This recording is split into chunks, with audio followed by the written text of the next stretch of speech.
Adah Vance felt the air in the conference room growing thicker by the minute. She sat at the long, dark oak table, her tablet in front of her, diligently recording every word Silas Kincaid said.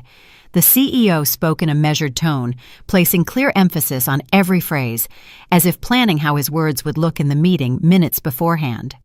"Shipments must be approved by the 15th, he announced, looking around at those present. "No delays." "Adah, make a note of that as a separate item."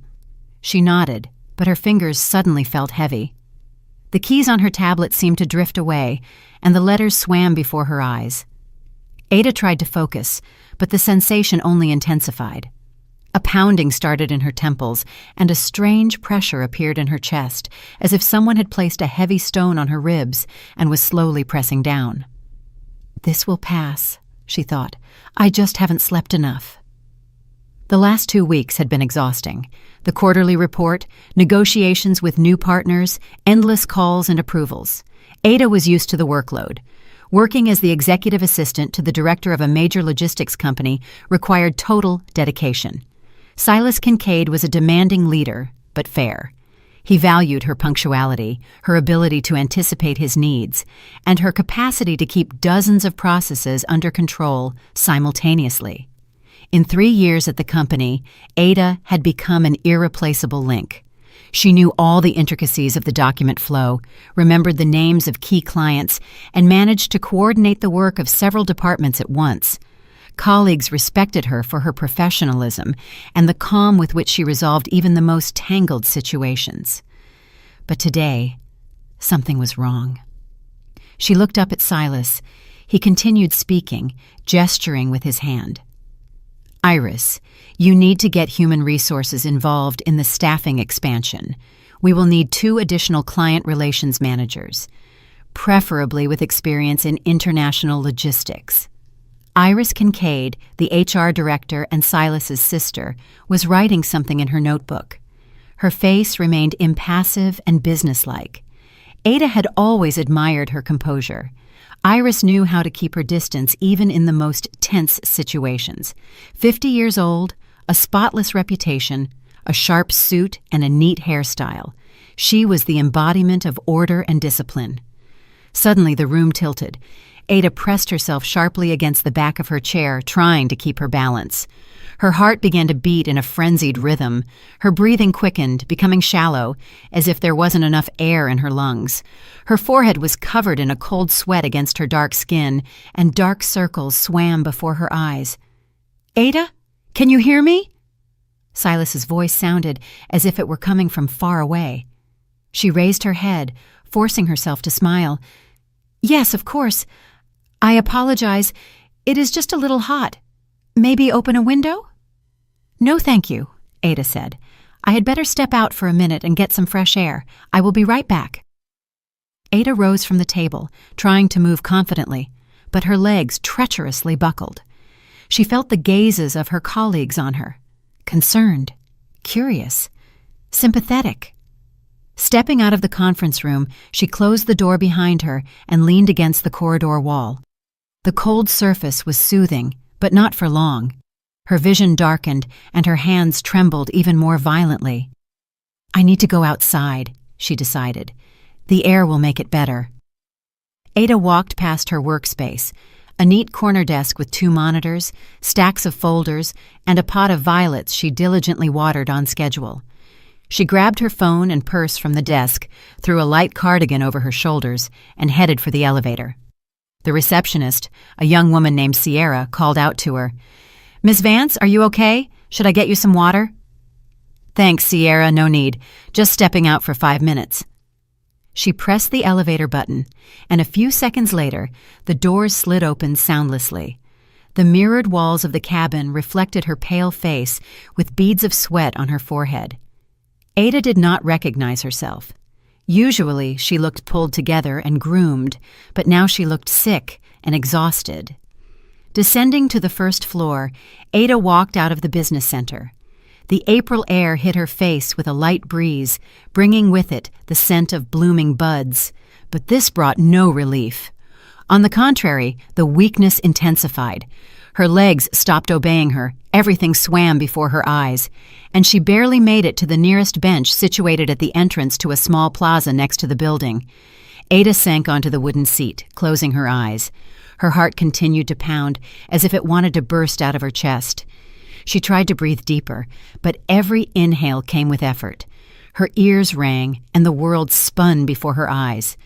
Somewhere in the distance, she could hear the voices of passers-by, the noise of cars, someone's laughter. But all of this seemed unreal, as if it were happening in another dimension. What is happening to me? She opened her eyelids slightly and saw the blurry outline of a person leaning over her. It was an elderly man, 70-something, in a simple gray jacket and a knit cap. His wrinkled face expressed concern, and his hands, strong despite his age, were reaching for her wrist. "What are you doing?" Adah jerked her hand back sharply, frightened. "That is a gift from my husband." The man did not back away. He looked at her intently, almost studying her, and spoke quietly. "Are you feeling sick because of this bracelet? Look here." Adah looked down at her wrist in confusion. There gleamed a thin metal bracelet that Victor had given her 3 months ago, an elegant chain with small magnetic inserts which, as he explained, were supposed to improve blood circulation and support heart function. The bracelet was expensive. Victor had ordered it through some acquaintance, assuring her that it was not just jewelry, but a real medical device. "You wear this constantly," the old man continued. "Are you not allowed to? How do you know?" Adah's voice trembled. "Who are you anyway? Why did you try to take off my bracelet?" The man straightened up, pulling a worn identification card in a dark red cover from his pocket. "Arthur P. Vaughn. I am a doctor. Or rather, I was a doctor before I retired. I worked as a cardiologist for 40 years at Mercy General Hospital, and I saw quite a few cases where such trinkets cause more harm than good." Adah struggled to focus her gaze on the document. The old physician's ID, issued back in the 90s, indeed confirmed his words. A photograph of a younger man with a serious gaze, a stamp, and the signature of the chief of staff. "But my husband said the bracelet helps," she objected weakly. "He would not—" Her voice wavered and cut off. Arthur shook his head, sitting down next to her on the bench. "Listen, young lady. I do not know who your husband is or what he told you, but I see your condition. You can barely breathe. You are pale as a sheet. Your hands are shaking. This is not just fatigue. Take off the bracelet for at least an hour and feel the difference." Adah hesitated. Victor always insisted she wear the bracelet without taking it off.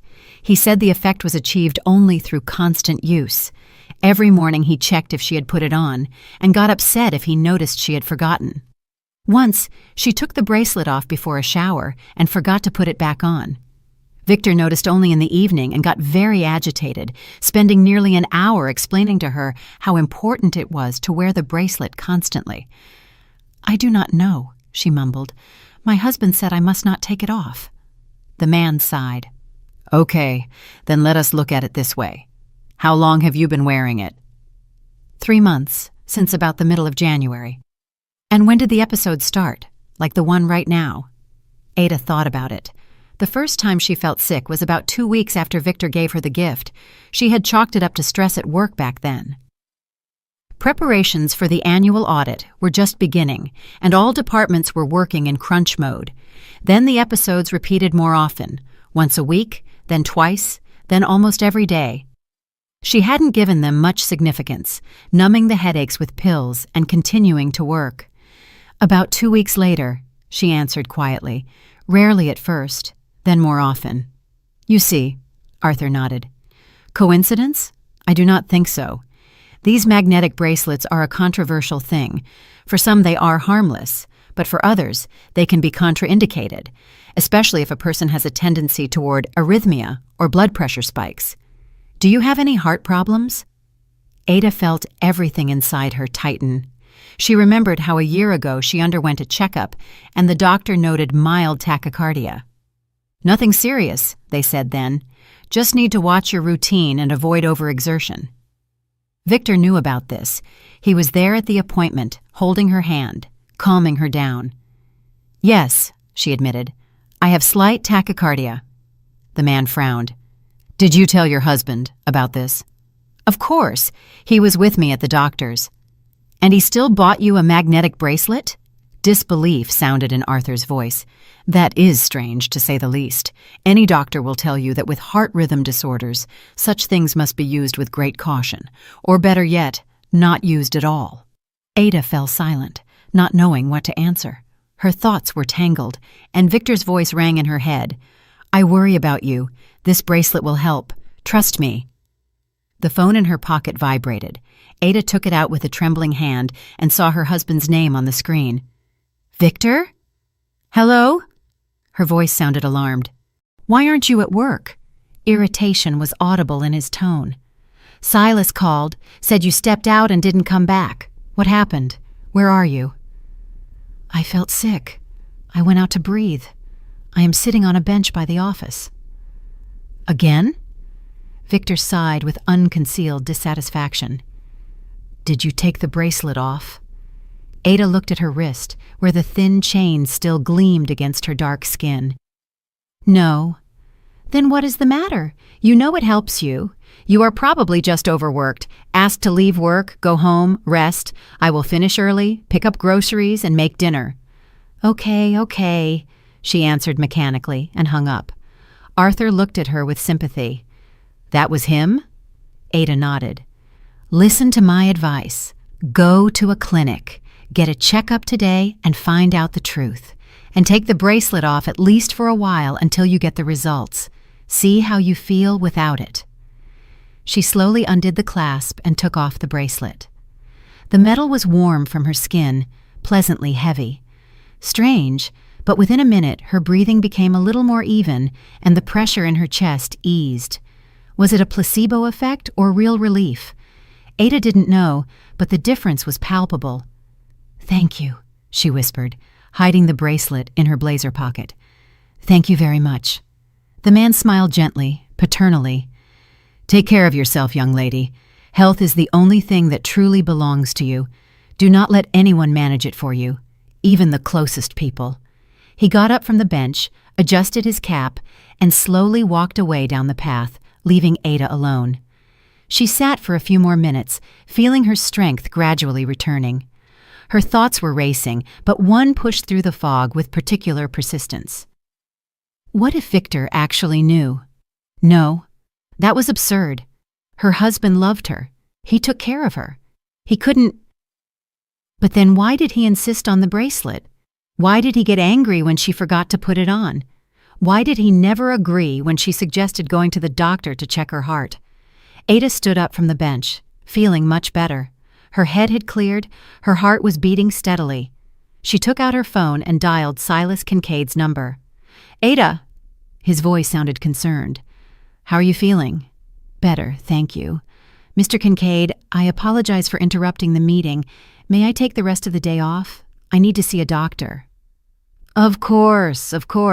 Take care of your health. Everything else can wait. She hung up and slowly walked to the parking lot where she had left her car. The doctor's words echoed in her head. Do not let anyone manage your health. Adah sat in her car, hands on the steering wheel, staring into the void. The engine was off. Silence surrounded her, broken only by the distant noise of the avenue. The bracelet lay in her blazer pocket, and she kept catching herself mechanically reaching for her wrist, checking if it was there. Habit. Over 3 months, it had become a reflex to touch the cool metal, as if it were a part of her. Victor had accustomed her to this unnoticed, repeating day after day. Don't forget to put on the bracelet. It's important for your health.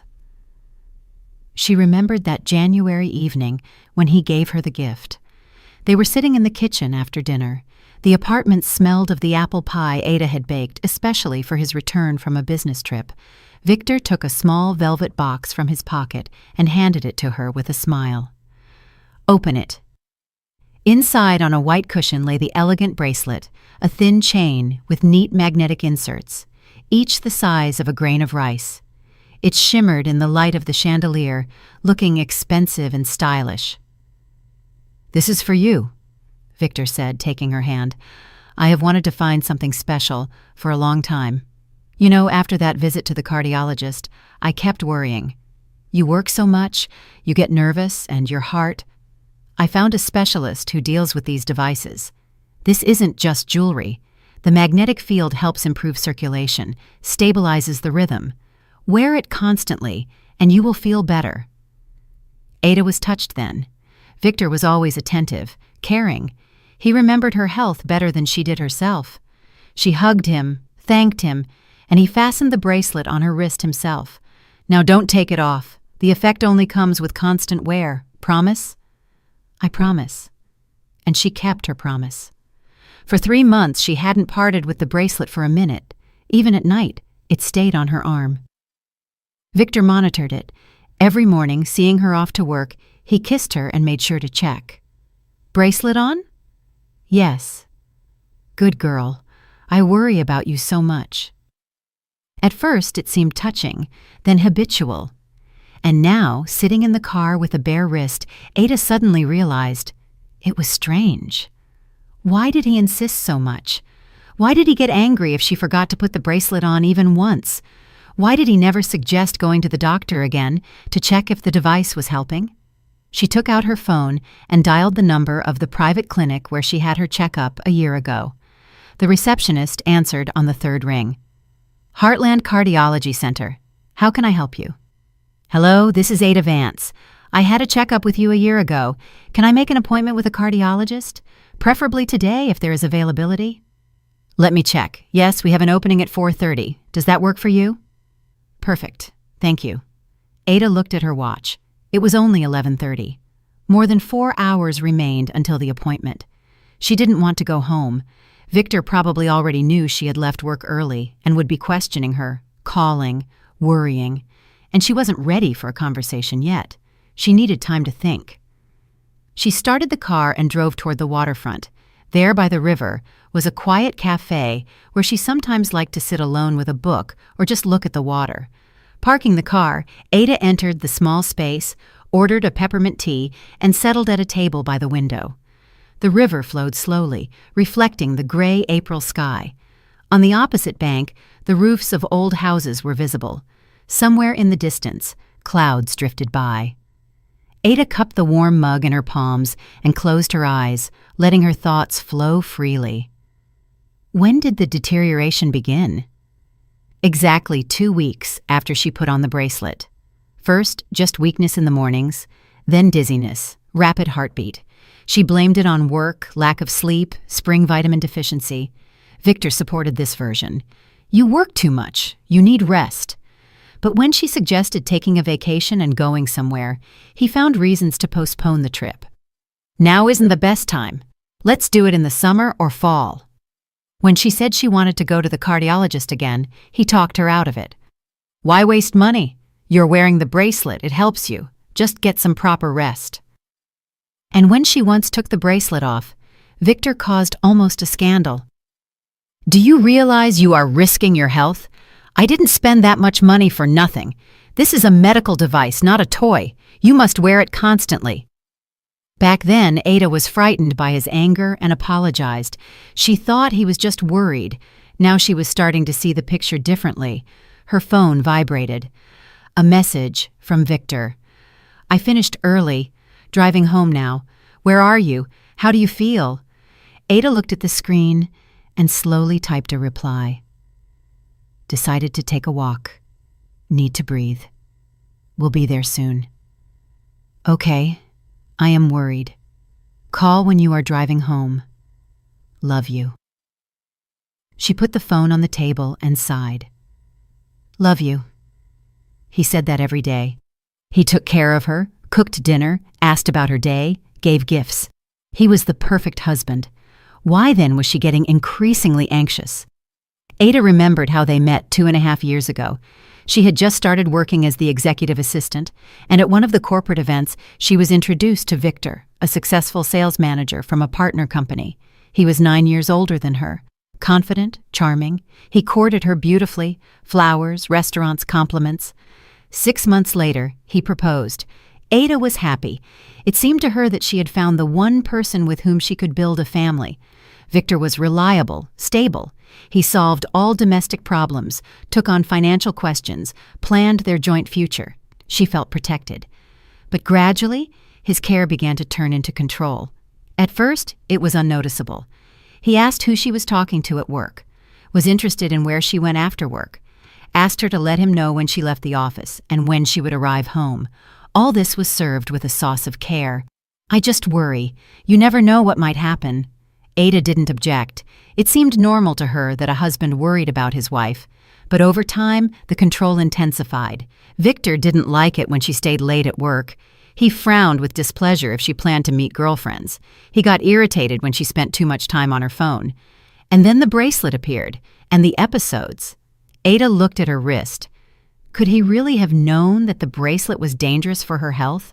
No, that's absurd. He loves her. But if he loves her, why doesn't he want her to get checked? Why does he insist on wearing the bracelet even though he sees she is getting worse? The phone vibrated again. A call. Victor. Adah pressed the green button. "Hello? Adah, where are you?" His voice sounded concerned. "I have been home for half an hour, and you are still not here. You said you would be there soon." "I am walking by the waterfront. I need to be alone." Pause. Then Victor spoke slowly with notes of irritation. "Alone. You felt sick, and you decided to walk alone. Adah, that is irresponsible. What if you feel sick again? Who will help you?" "I am already better." "Is the bracelet on you?" She gripped the phone tighter. "No." "Why?" Victor's voice rose. "Do you want the attack to happen again?" "Adah, I do not understand what is happening with you. I try to take care of you, and you ignore my requests." "Victor, I made an appointment with a cardiologist. Today at 4:30, I want to check if this bracelet is helping me." Another pause, longer this time. When Victor spoke, his tone had changed, becoming softer, almost affectionate. "Why do you need doctors? You know they only drain money. They will prescribe a bunch of unnecessary tests, assign a wagon load of pills, and what's the point? The bracelet is a proven remedy. Just put it back on and don't be nervous. Stress. That is what is harming you." "I'm going to the doctor anyway," Adah said firmly. "Okay," Victor sighed. "If it makes you calmer. But put the bracelet on for the day, please. For my sake." She looked at her blazer pocket where the ill-fated jewelry lay. "No, I want the doctor to see me without it, to compare the condition." "Adah," a threat sounded in his voice, "you aren't listening to me. This will end badly." "What exactly will end badly?" She felt everything inside her tense up. "Your health!" Victor almost shouted. "Without the bracelet, you will get even worse. I am telling you this as the person who takes care of you." Adah closed her eyes. The old doctor's words echoed in her head. "Do not let anyone manage your health." "Victor, I have to go. See you in the evening." She hung up without waiting for an answer and muted her phone. Her hands were shaking. Her heart beat fast, but not like in the morning. This was fear. Fear of what she was beginning to understand. Her husband wasn't taking care of her. He was controlling her, and the bracelet was a tool of that control. Adah finished her cold tea and looked at her watch. Still 3 hours until the appointment. She took a notebook and pen from her purse, opened a clean page, and began to write. Everything she remembered, all the oddities that previously seemed like trifles. January. Gave the bracelet, insisted I wear it constantly. End of January. First dizzy spell. February. Attacks became more frequent. Victor talked me out of visiting the doctor. March. Condition worsened. Victor got angry when I took the bracelet off. April. Today, old doctor said the bracelet is harmful. She reread what she had written and added one more line. Victor knew about my tachycardia. He was with me at the cardiologist's. The picture was becoming clearer and more terrifying. The phone vibrated silently on the table. Victor was writing message after message. Adah didn't read them. She needed to wait for the appointment, learn the truth. And then she would decide what to do next. She got up from the table, paid, and walked outside. The air was fresh, the sky beginning to clear. Sunbeams broke through the clouds. Adah walked slowly along the waterfront, feeling that with every step it became easier to breathe. Without the bracelet on her wrist, for the first time in 3 months, she felt free. At 3:30, Adah was at the medical center, a modern building of glass and concrete downtown. The lobby smelled of antiseptic and freshly brewed coffee. Behind the reception desk sat the same girl who had booked her on the phone. "Adah Vance," she clarified. "Yes, room 307, 3rd floor. Dr. Mercer is waiting." Adah took the elevator up, found the right office, and knocked. Sitting at the desk was a woman in her 40s in a white coat with short hair and an attentive gaze. She picked up Adah's medical file. "Hello, Ms. Vance. Come in. Have a seat. What is bothering you?" Adah sat in the soft chair opposite the doctor and began to tell her everything. About the bracelet, the attacks, the words of the old doctor, about how her husband insisted on constantly wearing the jewelry. Dr. Mercer listened carefully, asking clarifying questions from time to time. "Show me the bracelet," she asked. Adah took it out of her pocket and placed it on the table. The doctor took the item, turned it in her hands, held it up to the light. "The magnetic inserts are quite strong, judging by the weight. Do you have a history of tachycardia?" "Yes, diagnosed a year ago." "Who recommended you wear this?" "My husband. He said it would help." Dr. Mercer shook her head. "Ms. Vance, with tachycardia, such items can be dangerous. The magnetic field can affect heart rhythm unpredictably. For a healthy person, it might be harmless. But with rhythm disorders, it is strictly contraindicated. We will do an EKG right now, check your condition, and I will give a report." Adah nodded, feeling a cold certainty growing inside. Victor knew. He couldn't not know. The electrocardiograph hummed quietly, spitting out a long strip with jagged lines. Adah lay on the couch, staring at the white ceiling, trying to breathe evenly. The cold sensors on her chest felt heavy, like anchors holding her in place. Dr. Mercer leaned over the machine, studying the readings, and her face gradually became more serious. "You can get dressed," she said finally. Adah sat up, removed the sensors, and pulled on her blouse. Her hands were still slightly shaking, not from weakness, but from internal tension. She was afraid to hear the diagnosis and simultaneously craved the truth. Dr. Mercer returned to the desk, placed the EKG printout in front of her, and studied it silently for a few seconds. Then she looked up. "Ms. Vance, right now your rhythm is within normal limits. Mild tachycardia is present, but it is controlled. Tell me, how long have you not been wearing the bracelet since this morning?" "About 5 hours, maybe." "And how do you feel?" Adah thought. The dizziness had passed back at the waterfront. The chest pressure was gone. She felt tired, but it was a normal tiredness, not the exhausting weakness of recent weeks. "Better," she admitted. "Much better." The doctor nodded. "I thought so. You see, magnetic bracelets are a pseudo-medical device. Their effectiveness isn't proven, and in certain conditions, they can cause harm. You have tachycardia, that is, a tendency toward a rapid heartbeat. The magnetic field can provoke additional rhythm disturbances, cause dizziness, weakness, shortness of breath. Everything you described." "So the bracelet is contraindicated for me." Adah's voice sounded quiet. "Absolutely. Moreover, I recommend you never wear such things again. I will give you a referral for additional tests, a 24-hour Holter monitor, an echocardiogram. We need to check if prolonged wearing of the bracelet caused any serious damage." Adah felt everything go cold inside. Serious damage. For 3 months she had worn something that was slowly destroying her health, and Victor knew about it. He couldn't not know. "Doctor," she frowned, "who could have recommended such a bracelet?" "My husband said he bought it from a specialist." Dr. Mercer thought for a moment. A specialist in quotation marks. The internet is full of such items. They are sold as medical devices. Usually it is outright quackery. Either your husband simply did not look into it and fell for a scam, or— She didn't finish, but Adah understood. Or he knew what he was doing. "Thank you," she exhaled. "I will undergo all the examinations." Good. Here is the referral. We can put the halter on tomorrow morning. You will wear it for 24 hours. We will do the echo the day after tomorrow. And for now, here is your report." The doctor handed her a sheet of paper with the clinic's stamp. Adah took it and read. Patient, Vance A., age 31. Diagnosis, sinus tachycardia. Wearing magnetic items is strictly contraindicated due to the risk of exacerbating heart rhythm disorders. Additional examination required. She folded the paper and put it in her purse. It was a document. Official confirmation that the bracelet was harming her. Proof. "Ms. Vance," Dr. Mercer looked at her intently.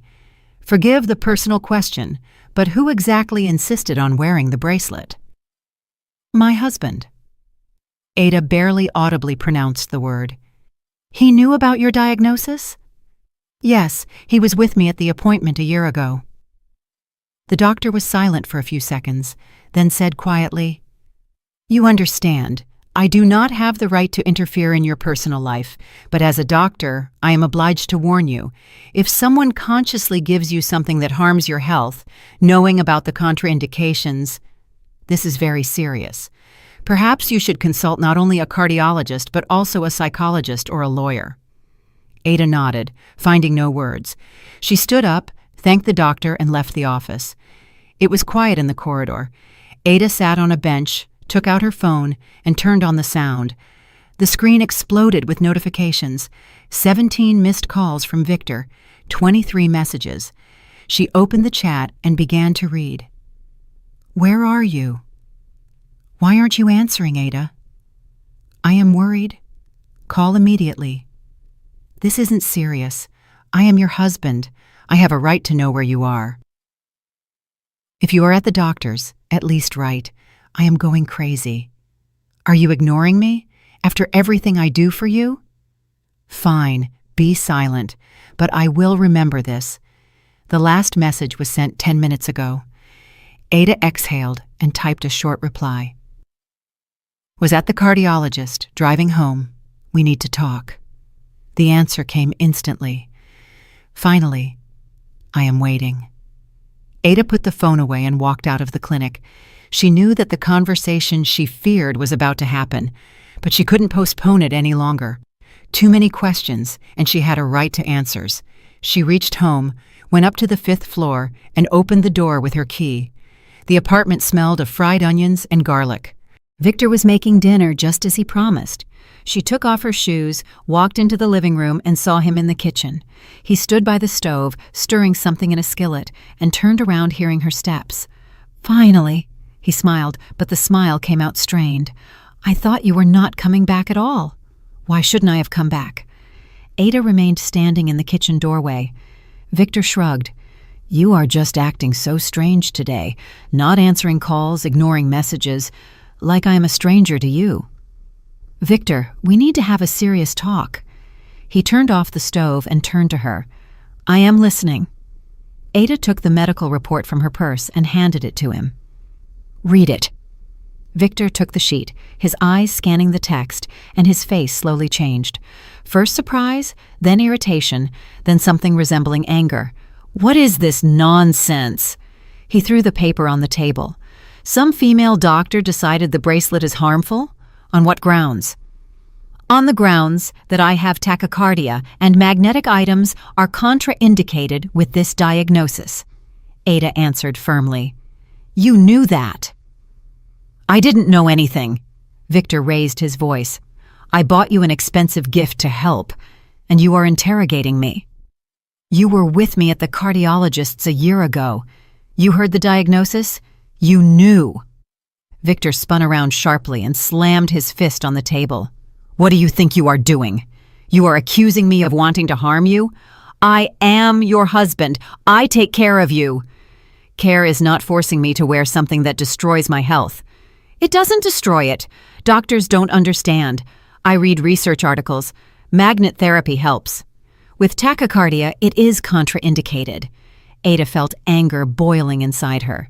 "And you know it. Why did you insist? Why did you get angry when I took the bracelet off? Why did you talk me out of seeing doctors?" Victor stepped toward her, his face contorted. Because you don't know how to take care of yourself. Because without me, you won't cope. You work yourself to exhaustion, don't watch your health, forget to eat. I try to control you because you are incapable of it yourself. Control? Adah felt the word cut her ears. You want to control me? Yes, Victor shouted. And there is nothing wrong with that. I am your husband. I know better what you need. You don't know. She raised her voice too. You are not a doctor. You just want me to be weak and dependent on you. Victor fell silent. His breathing was heavy, hands clenched into fists. Then he exhaled and spoke quieter, almost affectionately. Adah, are you tired? You are nervous. Let's eat. We'll rest, and everything will be fine. I don't want to fight with you. I'm not tired. Adah shook her head. I just finally understood. You don't care about me. You control me. The bracelet is just a tool. You wanted me to feel sick so I would be afraid and depend on you. That is delirium. Victor turned away. You think too much. Doctors hammered all kinds of nonsense into your head. Adah took the bracelet from her pocket and placed it on the table. I will not wear this anymore. I will not listen to your orders. My health is my responsibility. Victor whipped around, grabbed the bracelet, and clenched it in his hand. You will regret this. Without me, you are lost. Who will help you when you get sick? Who will take care of you? I will take care of myself. Her voice trembled, but she held her ground. And if I need help, I will turn to doctors, to real doctors, not to a husband who slips me dangerous things.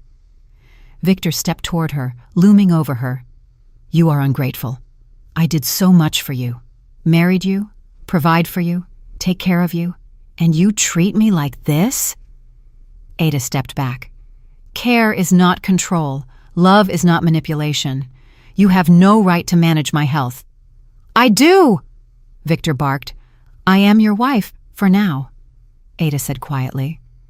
A heavy silence hung in the air. Victor looked at her, and in his eyes, she saw something new.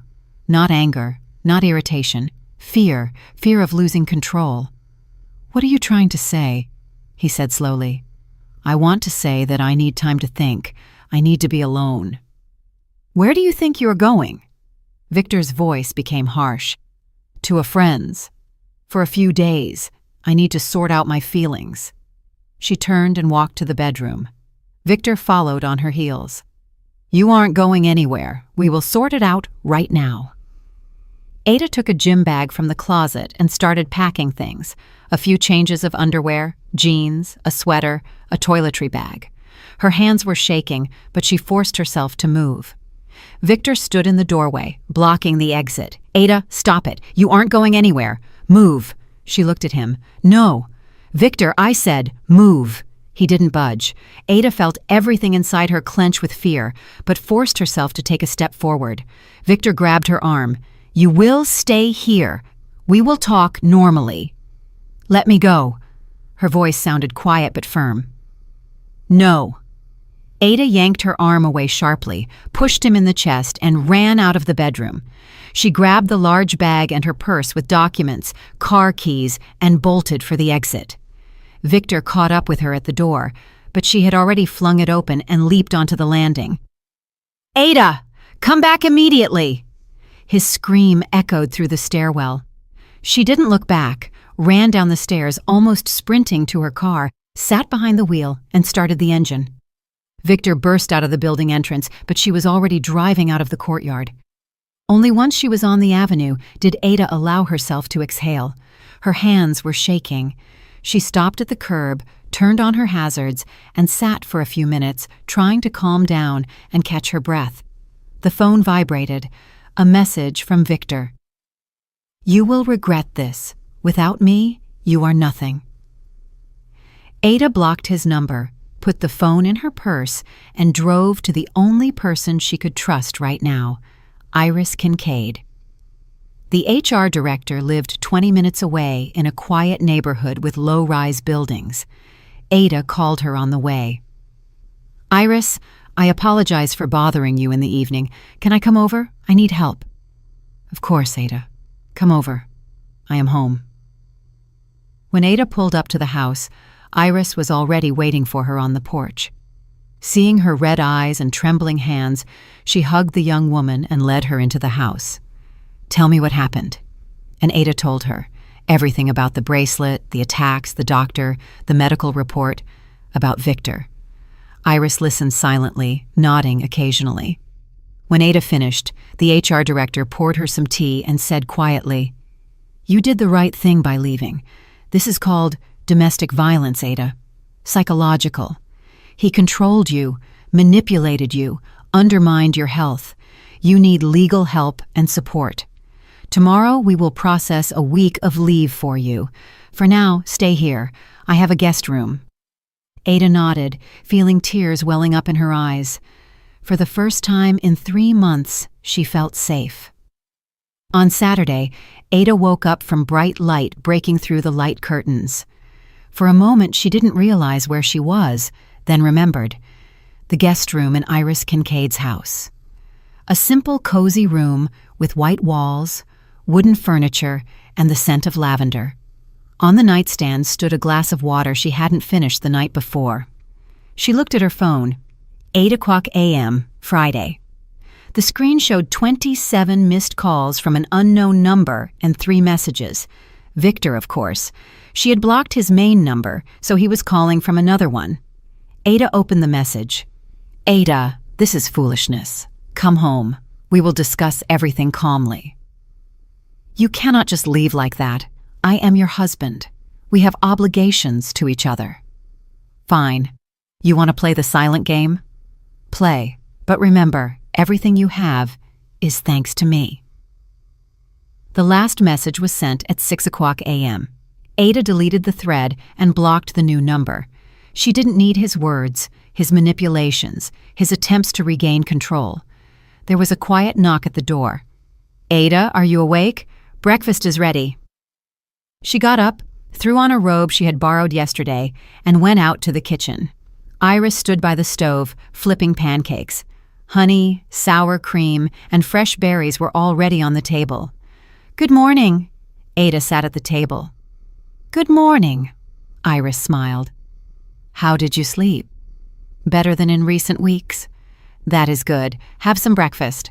While you eat, I will call Silas. We will process your leave officially." Adah nodded, pouring herself tea. She felt strange, simultaneously liberated and lost. Everything that seemed stable and reliable in her life had collapsed in one day. The husband she trusted turned out to be a manipulator.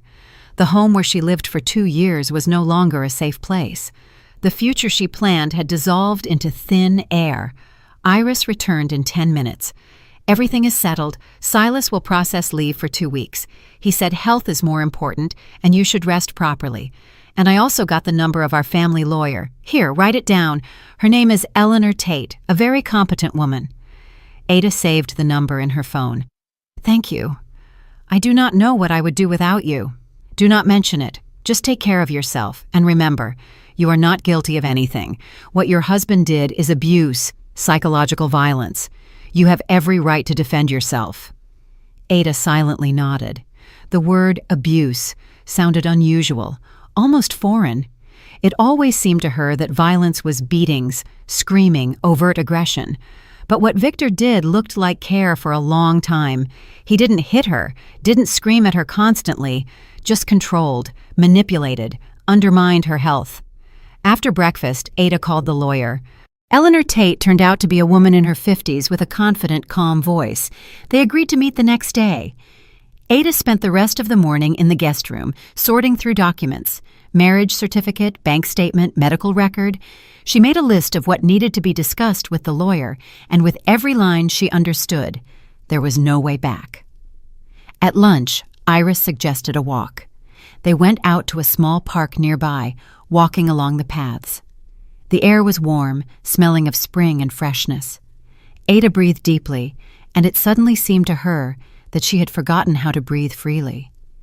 "You know," Iris began, "I was in a similar situation myself once, a long time ago, 20 years back.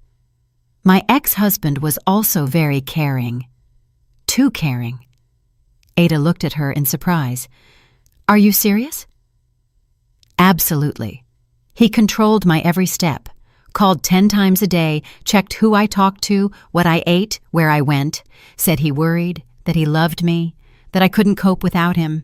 And I believed it for 3 years, until I realized I was suffocating. And just like you, I left, packed my things and went to my sister's. He also called, wrote, begged me to return, promised to change. But I knew people like that don't change. They just learn to hide their need for control better.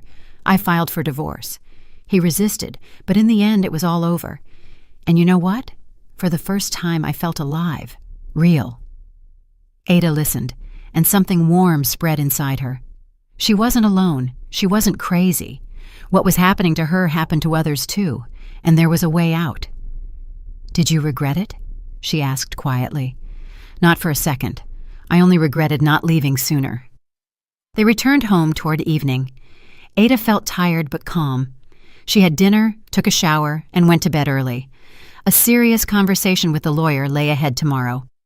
In the morning, Adah arrived at Eleanor Tate's office, a small space on the 3rd floor of a business center. The lawyer greeted her warmly, sat her at a table, and listened carefully to the whole story.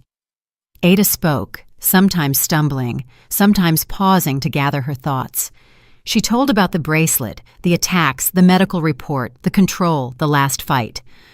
Eleanor took notes, asked clarifying questions, and when Adah finished, she put down her pen and looked her in the eyes.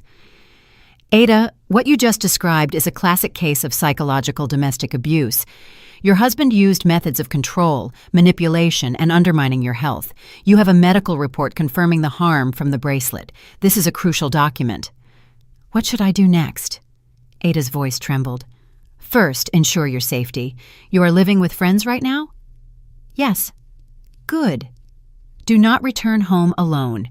If you need to pick up things, do it in the presence of witnesses or the police. Second, we are filing for divorce. Under state laws, you have the right to dissolve the marriage due to irreconcilable differences. Third, we document all contact attempts from his side. Calls, messages, visits. All this might be needed if he starts threatening or stalking. Adah nodded, writing down the main points. And how quickly can the divorce be processed if he does not agree? The process might drag on for several months. The court might give time for reconciliation, usually from 1 to 3 months. But considering the circumstances, psychological abuse, medical documents, we can expedite the process. The main thing is your firm stance. I have decided firmly. Adah straightened up. I will not go back to him. Eleanor smiled. That is excellent. Then let's start preparing the documents. I will draft the petition now, you will sign it, and we will file in court next week. Meanwhile, avoid any contact with your husband. Do not answer calls. Do not meet him alone. They spent another hour discussing details: division of property, financial questions, spousal support. Adah had no children with Victor. The apartment was his before the marriage, but she had a right to a share of jointly acquired property. The car was hers, bought before the marriage. That simplified matters. When Adah left the office, her soul felt lighter. She had a plan, a clear, understandable plan of action. She was no longer flailing in the dark, trying to figure out what to do. Now she knew. The phone rang. Unknown number. Adah stopped by the car, hesitating, then answered anyway. Hello? Adah, it is me. Victor's voice sounded tired, almost pitiful. Please, don't hang up. I need to talk to you. She gripped the phone tighter. We have nothing to talk about. We do. I beg you, listen to me. I realized I was wrong. I really controlled you too much, but I did it out of fear of losing you. I love you so much, Adah. Please, let's meet, discuss everything calmly. Victor, I am filing for divorce. Pause. A long, dragging pause. Then his voice changed, becoming harsh, cold. Are you serious? Absolutely. You will regret this. Think it's so simple to leave me? I won't give you a divorce. I will fight to the end. You are my wife, and you will remain so. The law is on my side. I have the medical report. I have proof of your control. You cannot keep me. Medical report. He laughed maliciously. Some female doctor wrote a piece of paper. And you think that means something? I will find 10 doctors who will say the opposite. Do what you want. I am not afraid of you anymore. Not afraid? A threat sounded in his voice.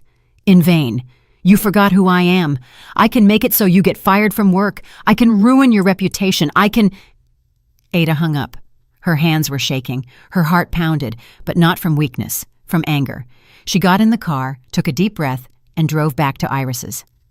That evening, they sat in the kitchen drinking chamomile tea, and Adah recounted the conversation with Victor. Iris frowned. He threatened you? Yes.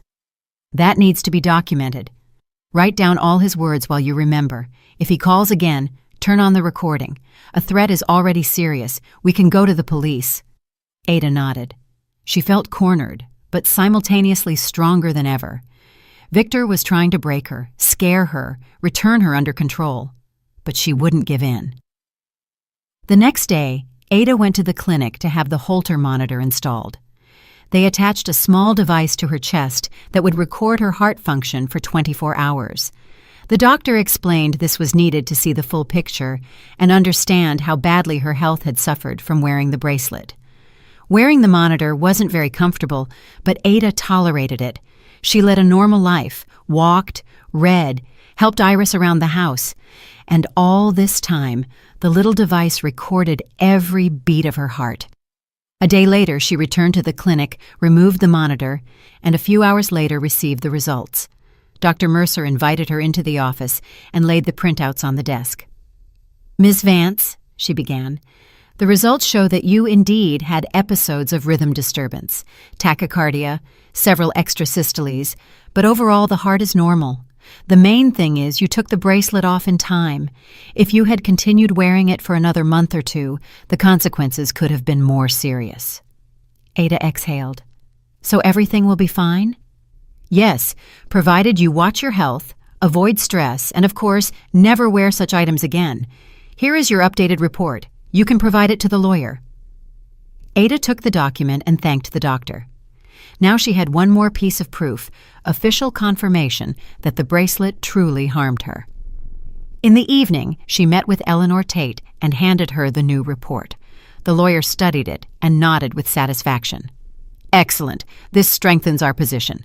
Now we have not just contraindications, but confirmation of actual harm. The petition is ready. Sign here and here. We file in court tomorrow.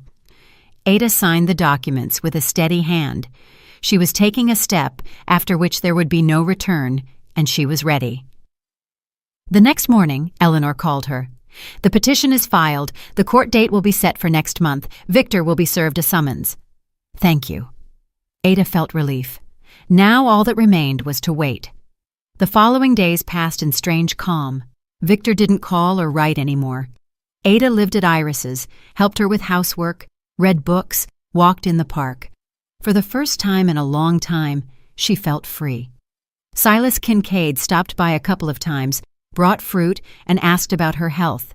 He was delicate, didn't ask unnecessary questions, just let her know she wasn't alone. She had support. Adah appreciated it. She finally understood what real care meant, the kind that doesn't suffocate, doesn't control, doesn't demand. The kind that just exists, like a warm blanket on a cold evening. The court hearing was scheduled for May 10th, a warm spring day when the city was drowning in greenery. Adah woke up early, before the alarm, and lay looking at the ceiling of the guest room for a long time. Everything would be decided today. Today she would either gain freedom or not. She didn't want to think about the other option. Iris knocked on the door around 8 o'clock a.m. Adah, breakfast is ready. You need to eat before court. She went down to the kitchen. Adah drank a cup of strong tea with honey and ate half a piece of toast, her stomach clenched with nervousness. Everything will be fine. Iris placed a hand on her shoulder. You have all the documents in order. The law is on your side. Just stay confident. Adah nodded, trying to believe these words. She arrived at the courthouse half an hour before the start. Eleanor Tate was already waiting for her at the entrance, holding a folder of documents. The lawyer was dressed impeccably. Her appearance inspired calm and confidence. "Ready?" she asked. "Yes." Adah nodded, though everything inside was trembling.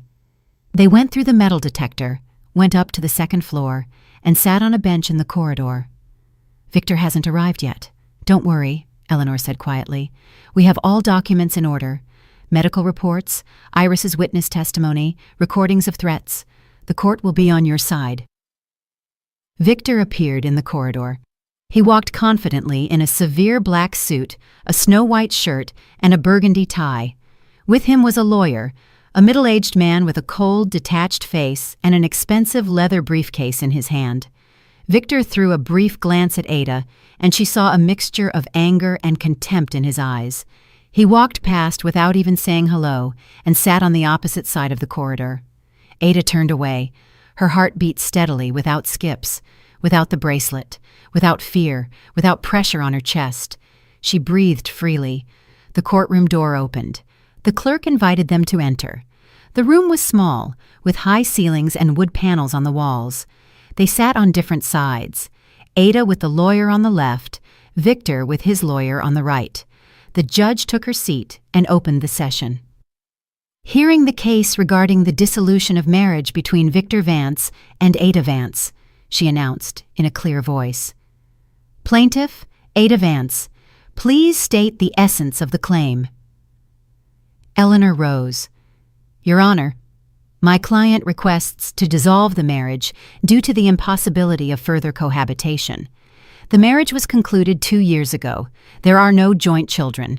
As grounds for divorce, we present the following evidence: medical report on harm to health caused by the defendant's actions, witness testimonies, recordings of threats from the defendant." She handed the judge the folder of documents. The judge began to study them, turning pages, occasionally making notes. Victor sat tensely. His lawyer whispered something in his ear, pointing at his paper. "Defendant, do you object to the dissolution of the marriage?" the judge asked, looking up at Victor. Victor stood up, straightening his shoulders. "I object, Your Honor. I believe my wife is acting under the influence of emotions and misunderstanding. I always took care of her, provided for the family, supported her in everything.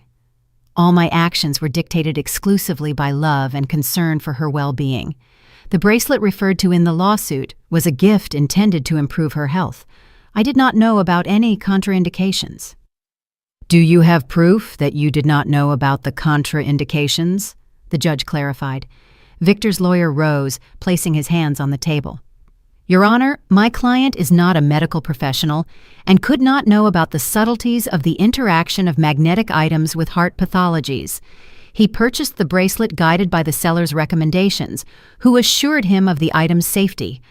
My client acted out of the best intentions, wishing to help his spouse." Eleanor immediately objected. "Your Honor, in the case materials, there is an extract from the plaintiff's medical record where the diagnosis of sinus tachycardia, made in April of last year, is documented.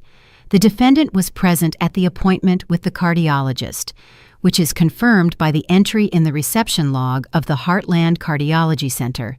He knew about the diagnosis. Moreover, after the appearance of symptoms of deteriorating health in the plaintiff, he actively obstructed her from seeing doctors, insisted on constantly wearing the bracelet, and exercised psychological pressure. And after the plaintiff left home, he threatened her over the phone, which is documented in the audio recording."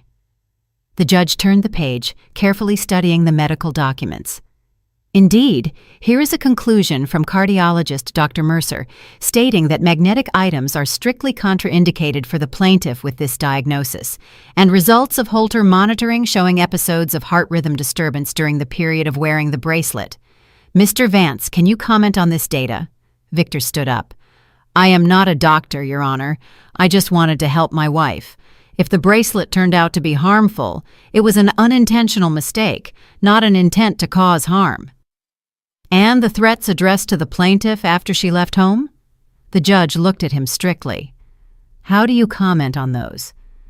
"I was in an emotional state, Your Honor, did not want to lose my family. Perhaps I expressed myself harshly, but I did not intend to threaten seriously. Those were just words said in the heat of the moment. The judge turned on the audio recording. Victor's voice, recorded by Adah, rang out through the hall. "You will regret this. Think it's so simple to leave me? I won't give you a divorce. I will fight to the end. You are my wife, and you will remain so. I can make it so you get fired from work. I can ruin your reputation. I can—" The recording cut off. Silence hung in the hall. The judge continued. "Mr. Vance, is that your voice?" Victor paled, sweat appearing on his forehead.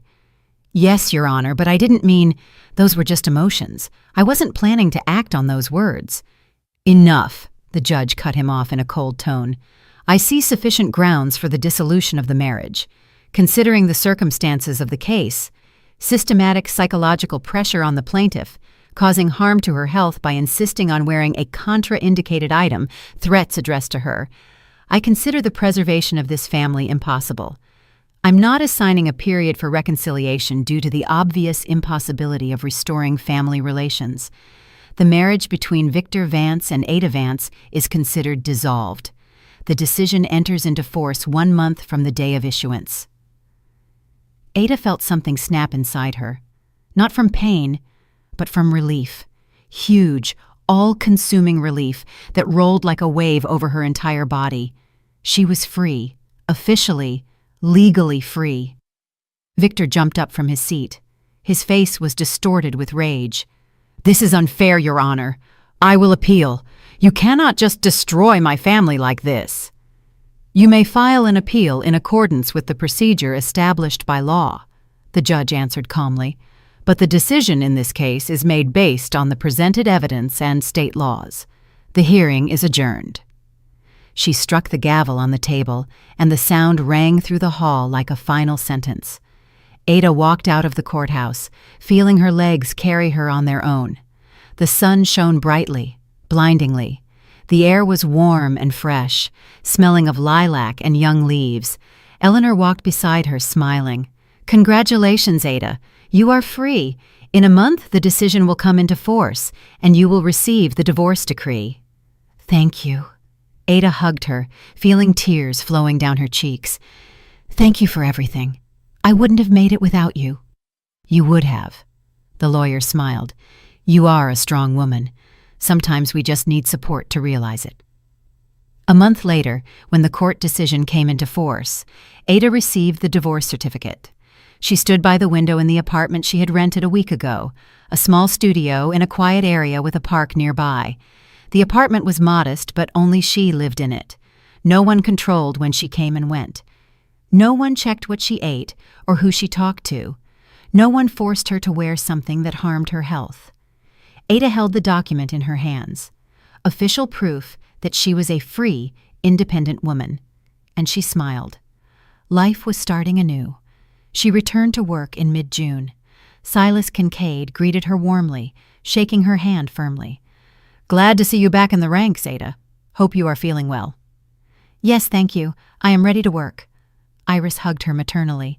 "If you need anything, reach out. You know where to find me." Colleagues congratulated her on her return without asking unnecessary questions. Everyone understood she had gone through something heavy and respected her choice not to spread details. Adah busied herself with her duties again, planning meetings, coordinating departments, running conferences. Work absorbed her completely, but now it wasn't an escape from problems, but a return to her true self. She felt strength, confidence, and joy from what she was doing, returning day by day. At the end of June, something unexpected happened. Silas called her into his office and offered a promotion. Position of Vice President of Administration. Adah was stunned. "I value your work," he said. "You are a professional one can rely on. And after everything you went through, you became even stronger. Think about my proposal." Adah thought for 2 days and agreed. It was a new turn in her career, new opportunities, a new life. One day in early July, she was sitting on that same bench by the business center where she first met Arthur Vaughn. It was lunch break. Adah was drinking coffee from a paper cup and reading a book, enjoying the warm summer day. And suddenly, she saw a familiar figure. A man was walking down the path, leaning on a cane. "Arthur?" she called out, jumping up from the bench. He turned around, peered into her face, and smiled broadly. "Ah, the girl with the bracelet. How are you doing?" "Excellent." Adah walked up to him. "Thanks to you. You saved my life back then, and I want you to know that." He stepped closer, sat on the bench, placing his cane next to him. "I just stated the obvious, but you made the decision yourself. That is your merit, not mine." "Still, thank you." Adah sat next to him. "I got divorced, started a new life. Without the bracelet, without control, without fear. I got promoted at work, rented my own apartment. I am happy." Arthur nodded. His wrinkled face glowed with kindness. "You breathe differently now. I see it. When we met the first time, you could barely breathe. And now, freely and easily." Adah smiled. Yes, she really did breathe differently. Freely, deeply, without looking back, without fear that someone was controlling her every breath. The man stood up, leaning on his cane. "Take care of yourself, young lady. And remember, your health, your life, your choice. No one has the right to take that away from you. No one, ever." He slowly walked away down the path, and Adah watched him go, feeling warmth in her chest. It was over. The past remained behind. Adah stood up from the bench, turned around, and walked back to the office, feeling incredible lightness in her body and clarity in her thoughts. Ahead was work, new projects, plans for the future. Ahead were meetings with friends, trips, dreams she could now fulfill herself. Ahead was a life without the bracelet. The very life she chose herself, built with her own hands, which belonged only to her. If you liked my story and want to hear more, go ahead and subscribe to my channel. If you'd like to support me, you can do it through Super Thanks. It would mean a lot. In the comments, tell me which city you're watching from and what time it is, so I can see how far my story reaches. I've added 2 more life stories on the screen just for you. Click one now and let's keep spending time together. Much love. See you soon.